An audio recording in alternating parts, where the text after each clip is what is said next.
Welcome to the Joy Work Show, the podcast that goes beyond the surface of business, right to the heart. To explore the real joy and the stories behind success, not just the moments of celebration, but the challenges that pave the way for them. Hiya, I'm Diane, and on this podcast we know that joy isn't just about the good times. Often the greatest joy comes right after the greatest challenge. And today I'm going to be chatting to you about something that I have seen make or break businesses, but truly I only began to understand the power of this in the last 19 months and starting my own business. And it's only with hindsight I see that it is something that I did throughout my career. And that is the power of community. Because let's be really honest, and I always try and be as honest as I can with you all. Business can be really, really lonely. And I will have said on this podcast before that when I started my business in September 2023, I thought I could do it alone. I thought I was a lone wolf. I thought that I could make it without really anybody, not so much guiding or helping. Like, I looked to people for advice about things that I didn't know, but I ultimately felt that I could do it alone. And I was naive and, quite frankly, a little bit stupid to think that that was going to be the case. And luckily I figured it out quickly, because within 8 weeks I'd launched my own community, the Joy Work Club. And I launched it because I didn't even realize the things that I didn't know. I didn't realize how much I needed people around me. And I didn't realize that in my 20 plus career in the direct sales and marketing industry, I had actually created communities around me. And those communities not only made me incredibly good at what I did, they made the culture of where I worked. They helped my life. They were my friends. They were my family. They were pretty much everything to me at that time, which, when you are a type of person who gives everything to their work, you need that community around you. But I really didn't know what the word meant truly to me until I launched my own business. Because business can be really, really lonely, particularly if you're an entrepreneur doing something on your own, starting out, taking that leap. You're out here making the big decisions, wearing all the hats. And sometimes you're wondering why you started in the first place, that you're lonelier than you ever have been. You might feel that you're working harder than you ever have. And that's not why you started your business in the first place. But the truth is that success isn't just about what you know, it's about who you surround yourself with. This isn't about you looking for a leg up or an easy way to get somewhere, but it's the fact that the right community can push you forward, can give you aspirations. It can hold you accountable, and it can remind you why you started your business in the first place when things get really tough. When those days where you literally want to burn it all to the ground, the community is so often the thing that reminds you, picks you back up, and it tells you that this isn't a failure, it is a lesson. Everything is a success or a lesson, and it reminds you which one you might be in. So today I'm going to be talking to you about why community is your best and biggest business asset. And this isn't just about networking events where everybody just pretends to really, really like each other. It is so much more and goes so much deeper into your business than that. It's what real support in business looks like, and how to find and build a community that actually helps you grow. And as always, I'll be leaving you with a challenge to do something, to take action, because listening is great and I'm so thankful that you are here. But taking the action is where the magic actually happens. So let's go. The power of community and why it matters. Now, I've worked with lots and lots of business owners, both one-to-one in my business, in my career, with the Joy Work Club, networking in the Joy Exchange, and also in other communities that I am part of. And one thing that I've noticed is that the ones that thrive don't do it alone. I also have those entrepreneurs that I admire, those stories that I have followed, the entrepreneurs that I see that I may have aspirations to be similar to. And I've looked back at their origin story. And with all of those people, the one thing they have in common, regardless of how much millions they've made in revenue, regardless of the size of their brand, regardless of the size of their business, they all have a network. They all belong to part of a community, either a community that they have created or a community that they are part of. And quite often they'll have created their own community, but they will also need the support of a community as well. I have created a community, but I am also part of other communities that support me to be better. The best entrepreneurs have mentors, peers, accountability partners. They are not sitting in an office staring at a vision board, not knowing how to take action. They are not writing their goal list, their big, bold dreams, which I'll tell you all to do, but they're not looking at it and hoping for the best. They're looking at it, deciding what action they need to take to get there. They have the vision board, but they know how they're going to get there. But they also know it because they are surrounded by people who know how they're going to get there too. So let me tell you about a business owner that I've worked with. Let's call her Sarah. And Sarah started out strong. She had a great offer, but she was doing everything alone.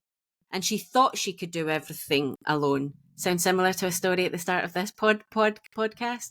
But actually what she was doing was second guessing herself, constantly struggling with decision fatigue, not thinking that she was good enough, comparing herself to everybody within her own industry and niche, and also others who were nothing like what she was trying to do.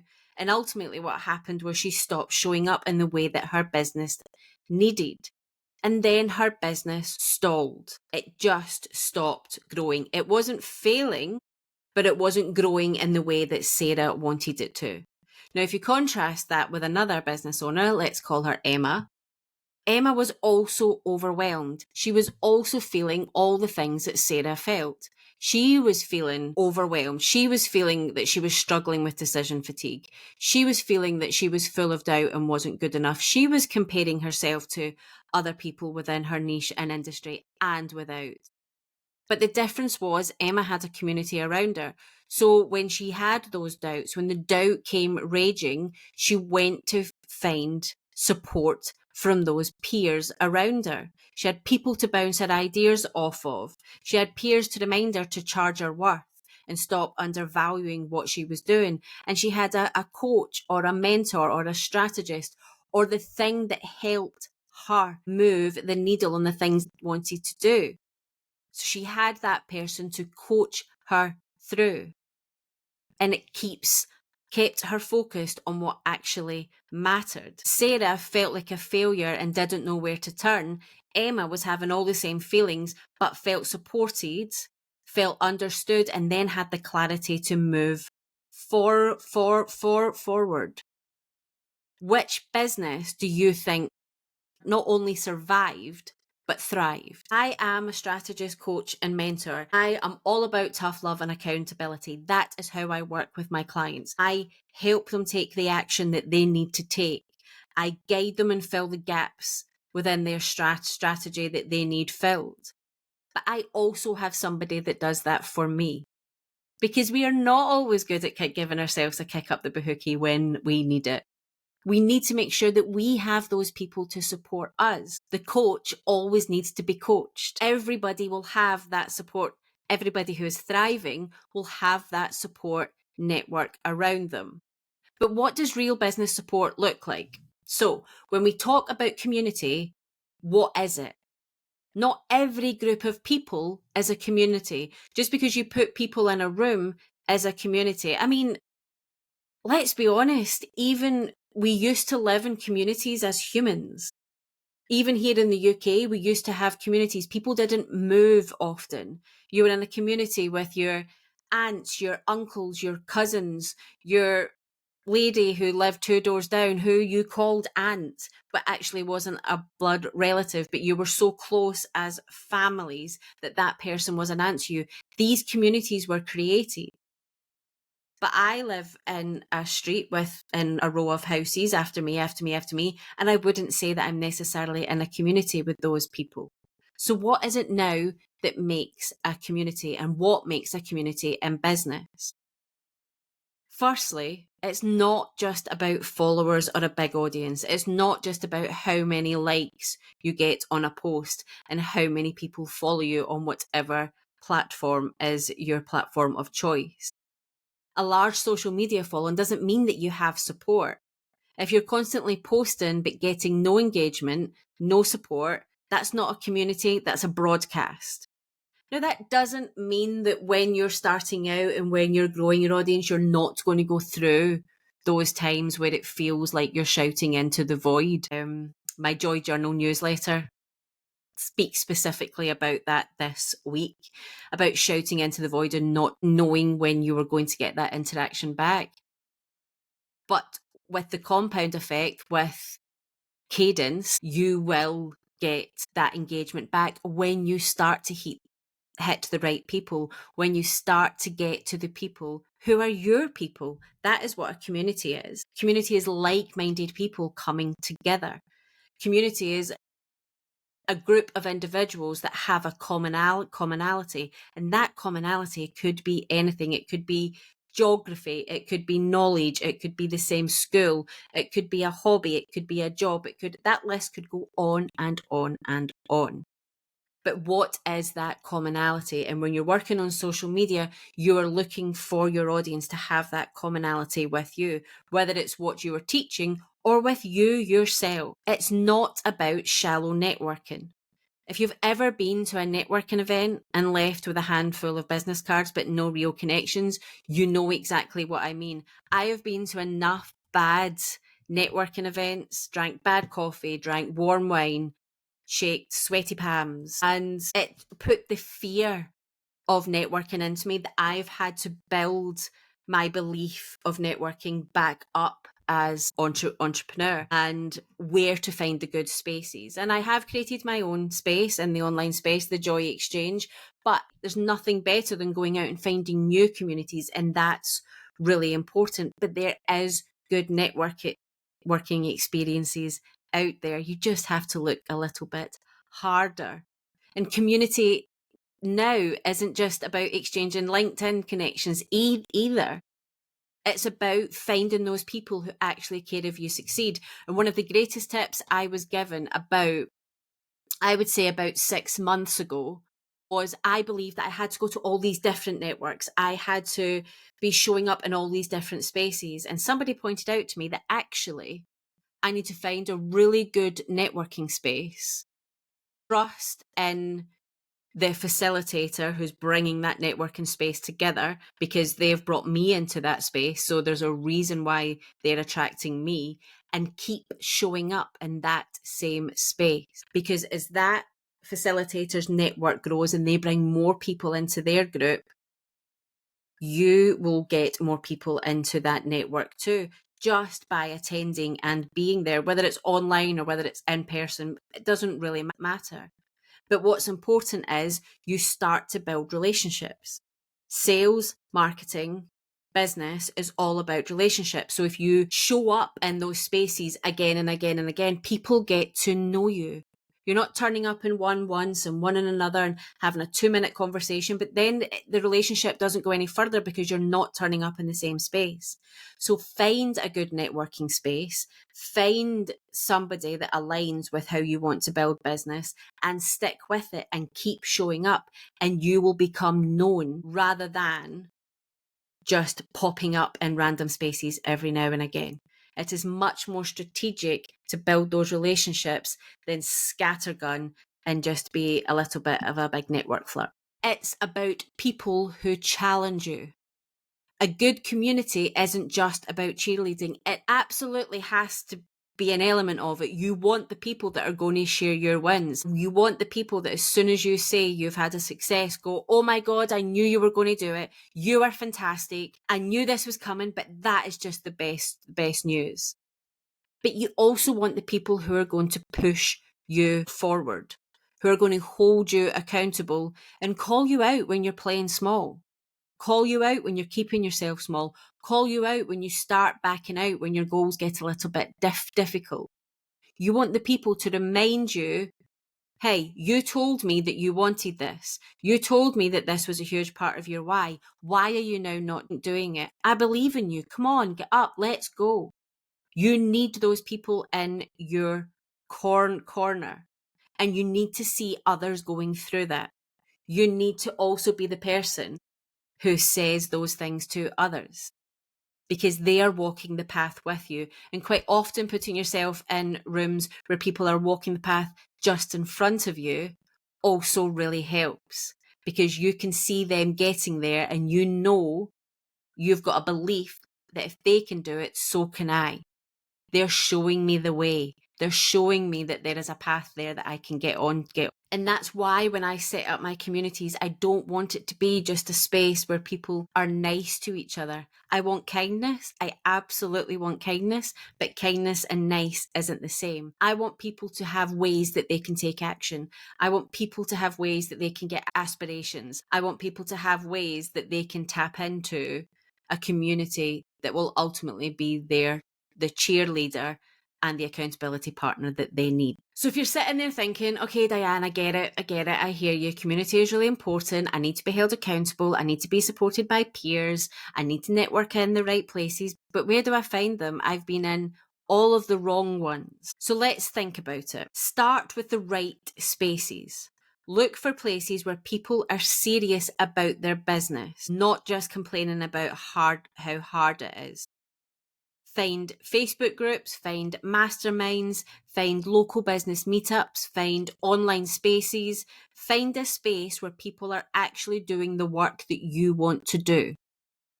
When you find those spaces, that's when you will feel that you belong. Engage in those communities and don't just consume. Lurking doesn't build relationships. When you're watching people that are in any of these communities that we're talking about, when you're seeing the ones who are thriving, when you see the ones that are getting the results that you want to be getting, you will notice that they all show up, that they all share, that they all support others. If you're in the social media space, there's a clue in the title, social media. Be social, but be intentional, be strategic. Think about how you can help others. Think about your expertise, but do it from a point of support.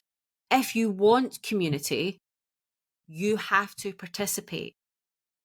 You will get back what you put in. So make sure you're going in with those intentions. So therefore, be intentional with your networking. Not every person you meet needs to be your business bestie. Not every person that you meet is going to buy from you. Not every person you meet is going to give you something that you want. But if you find people who align with your values, challenge your thinking and support your goals, you will find that those are the people that will get you to your next level. Those are the people that are going to talk about you in rooms that you are not in.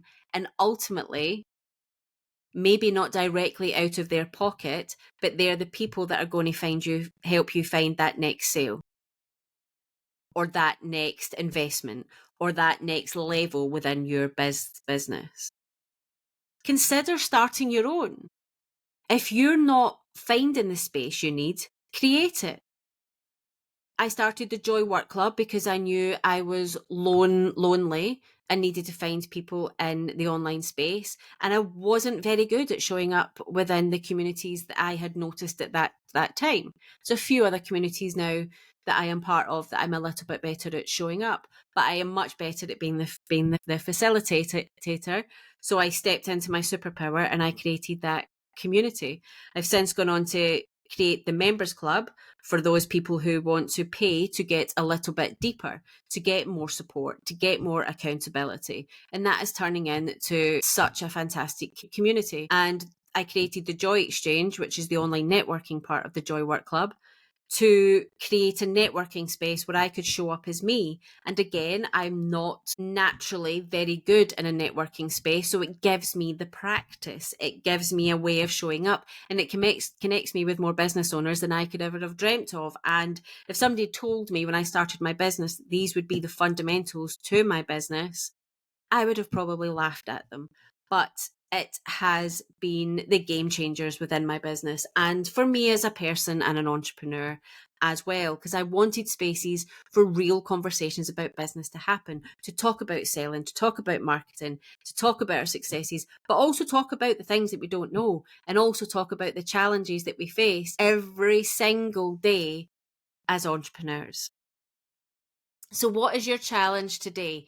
Take one step toward community. Take one action toward building or strengthening your business community right now.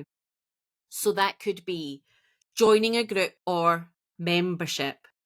And if you haven't cottoned on yet, I have those things. The Joy Work Club community is completely free to join, and the Joy Work Members Club's doors will be open soon. The links are in the show notes, should you want to join either of them. If you don't want to join mine, go and find groups and memberships and communities that you can join.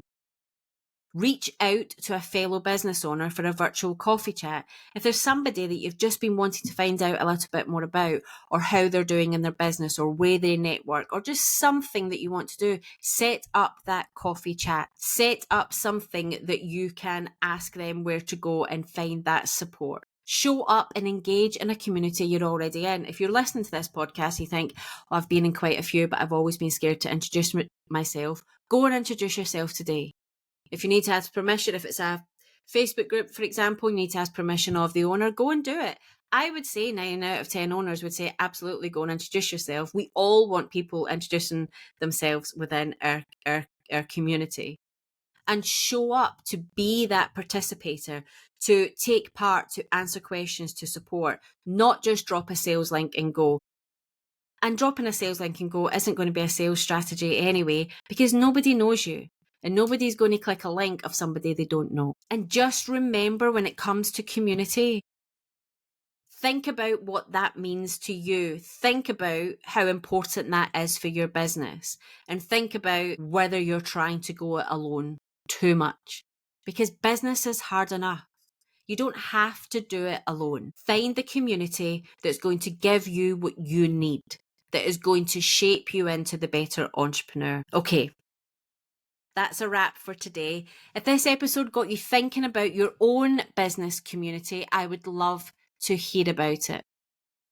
Comment on the podcast, send me a DM on Instagram, or better yet, as I said, join the Joy Work Club, the community. The links are in the show notes, and I would love to see your name on the waitlist for the Joy Work Members Club also.